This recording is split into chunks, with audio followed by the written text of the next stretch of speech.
Hello guys, welcome back to our YouTube channel. तो आज है 12वां रोज़ा और रोज़े का आगाज़ करें सहरी के साथ। सहरी में है पराठा, चाय और ये जो कल सालन बना हुआ था आलू मटर और चिकन का, ये है सालन। तो अब हम करते हैं अपनी सहरी और सहरी के साथ ही टाइम हो जाता है फ़जर की नमाज़ का। और फ़जर की नमाज़ पढ़ने के बाद हमें होता है सोना, क्योंकि भाई बहुत ही ज़्यादा नींद आ रही होती है और रात को 2:30 बजे उठे हुए होते हैं, तो लिहाजा सोना तो भाई बनता ही है। फिर उसके बाद बीच में मैंने सारी नमाज़ें वगैरह भी पढ़ी और ज़ोहर की नमाज़ वगैरह पढ़ी। फिर फिर थोड़ी देर आराम किया। फिर उठ के यहाँ पर बन रहा है पकौड़ों का बेसन रेडी हो रहा है। तो आपको पता है, मैंने आपको पहले भी बताया है कि हमारे घर वाले पकौड़ों के इतने दीवाने हैं भाई, इतने दीवाने हैं कि उस दीवानगी का क्या कहना। वो रोज़ दस्तरखान पे पकौड़े रख देते हैं। खैर, मेरे जैसी मज़लूम बंदी की तो कोई सुनता ही नहीं है ना, कि मुझे तो इतना शौक़ नहीं है पकौड़े खाने का। मैं तो कहती हूँ समोसे हों, फ्रूट चाट हो, लेकिन हमारे घर वाले कहते हैं भई रोज़ पकौड़े हों। और मुझे बड़ी हैरत होती है, 30 दिन लगातार पकौड़े खाने के बाद भी ना हमारे घर वाले बिल्कुल भी, भई मेरे घर वाले जो है ना, वो बोर-शोर कोई नहीं होते। और वो जब ईद गुज़र जाती है, 5-6 दिन गुज़र जाते हैं या 1 हफ़्ता गुज़र जाता है, उसके बाद दोबारा कह रहे होते हैं कि भई पकौड़े फिर बना के खाते हैं रोटी।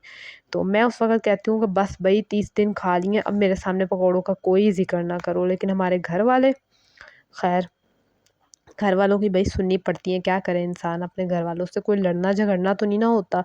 और वैसे भी रोज़े हैं, रोज़ों में तो आपको वैसे ही लड़ाइयाँ-वड़ाइयाँ नहीं करनी चाहिए किसी के साथ। तो आज फिर बन रहे हैं आलू के पकौड़े, लेकिन मैं फिर खुद भी खा ही जाती हूँ, वैसे मुझे ना भी पसंद हो। इसमें बस हँसी वाली बात है, आप लोग को हँसी आ रही होगी, जितनी मैं मुखालफ़त कर रही हूँ ना, फिर मैं वो 2-4 खा ही जाती हूँ कि भई कोई बात नहीं, चलो खा पी लेते हैं। और इसी तरह जब पकौड़ों-शकौड़ों का बेसन-वूसन कर दिया सारा रेडी, तो उसके बाद बीच में टाइम हो गया असर की नमाज़ का, और यहाँ मैं पढ़ी थी असर की नमाज़। तो मैंने कहा कि घर वाले काम कर रहे होते हैं और मैं जो हूँ ना, वो वीडियो शूट कर रही होती हूँ, क्योंकि मुझे ये होता है कि आप लोगों के साथ भी तो भई अपना कनेक्शन रखना है ना। उसके बाद मैंने कहा चलें जी, एक ज़िम्मेदारी मैं निभा लेती हूँ कि मैं बना लेती हूँ शरबत। तो आज फिर बना रहे थे संदल का शरबत। और संदल का शरबत वग़ैरह बनाने के बाद जो है ना, ये मेरे से क्लिप दोबारा रिपीट हो गया नमाज़ का, तो ख़ैर इग्नोर मारिएगा। मतलब इग्नोर ना मारिएगा, नमाज़ की बात है, लेकिन वो असर की क्लिप ना मेरे से वीडियो में दोबारा रिपीट हो गया। और उसके बाद जो है ना, यहाँ पर हम लोग बना रहे थे, अब जो है ना फ्राइंग का काम शुरू हो गया था। फ्राइंग के काम से तो मैं दूर दूर भागती हूँ भई, मुझे तो बड़ा कोई डर-शर लगता है।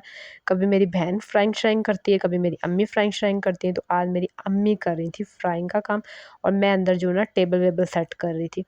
तो मैं जो हूँ ना, बड़ा कोई हल्के-फुल्के काम करती हूँ, लेकिन इस गर्मी के बीच में ना मैं सफाई वगैरह भी कर देती हूँ, बर्तन भी धो देती हूँ, शरबत-शुरबत भी रेडी कर देती हूँ। तो ये सारा काम भी फिर मुझे करने पड़ते हैं।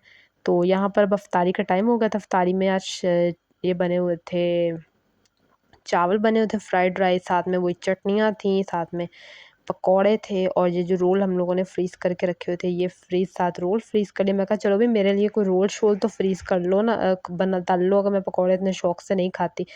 तो यहाँ पर हम लोग जो है वो खा रहे थे, मतलब रोज़े का टाइम हो चुका था और यहाँ पर हम लोग करने लगे थे अपनी 12वीं इफ्तारी। अल्हम्दुलिल्लाह से अल्हम्दुलिल्लाह, अल्लाह पाक का लाख-लाख करोड़-करोड़ शुक्र है कि 12 रोज़े जो हैं वो हो गए हैं और रोज़े बिल्कुल भी हम लोग को इतने महसूस नहीं हुए। तो इफ्तारी करने के बाद जो है ना, वो अब मैं चलते हैं मगरिब की नमाज़ पढ़ते हैं। और मगरिब की नमाज़ जो है वो आपको पता है बीच में ही आपको पढ़नी होती है, क्योंकि साथ ही टाइम हो रहा होता है इफ्तारी का और मतलब इफ्तारी हो रही होती है, बीच में अज़ानें हो जाती हैं। तो अब नमाज़ के साथ ही जो है ना, आज का मैं व्लॉग अपना करती हूँ यहीं पर ख़त्म। तो भई व्लॉग को जल्दी जितने बंदे देखा करो ना, लाइक लाज़मी किया करो, चैनल को भी लाज़मी सब्सक्राइब किया करो और कमेंट करके बताया करो कि भई कैसे लग रहे हैं आपको हमारे व्लॉग। अब मुलाकात होगी आपसे नेक्स्ट रोज़े में, तब तक के लिए अल्लाह हाफ़िज़, बाय बाय, टेक केयर।